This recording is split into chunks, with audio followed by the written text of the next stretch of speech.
Just one company on the docket today, but it's a big one. Kyowa Kirin, ticker 4151, dropped a packed interim disclosure full of portfolio restructuring. Yeah, this is a lot to unpack. Aggressive cleanup across the board, but the underlying business actually looks pretty healthy underneath all the one-off charges. Let's start with the elephant.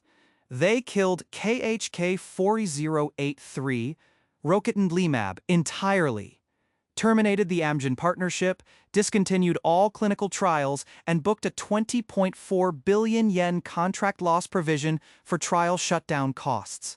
Right, but there's a silver lining. With the Amgen deal terminated, the remaining contract liability gets recognized as technology income immediately. That's what's driving a chunk of the 14% revenue growth to 263 billion yen. So you've got this weird dynamic where killing a drug actually boosts top line. That's a one-time sugar hit, though. The real question is what's left in the pipeline after this, plus the Orchard Therapeutics liquidation. Orchard's UK entity was formally wound down in January and removed from consolidation, basically closing the book on that acquisition. But they did submit Libmeldy for approval in Japan in March, so the gene therapy assets are still alive. Plus, ziftomenib started phase 2 in Japan after FDA approval in the US, and infigratinib got Sakigake designation for achondroplasia in June. So the pipeline isn't empty, but they're clearly betting on fewer, higher conviction programs. What about the EMEA divestiture? Grunenthal exercised their call option on the established medicines JV in February.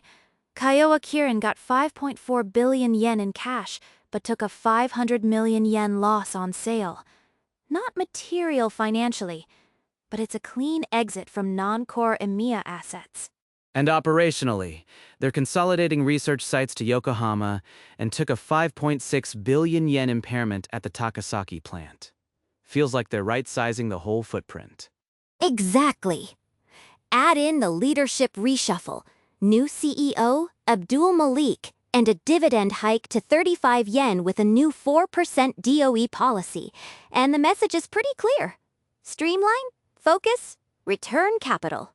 One thing I flagged, they changed the definition of core operating profit to exclude intangible amortization and equity method results.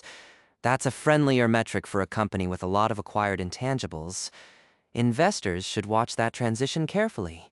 Bottom line, messy one-offs, but organic growth is real, especially in North America. The next test is whether Libmeldy and ziftomenib can carry the weight. Agreed. Watch the full-year guidance and whether that core operating profit definition change gets accompanied by clearer targets. That's it for today. See you tomorrow.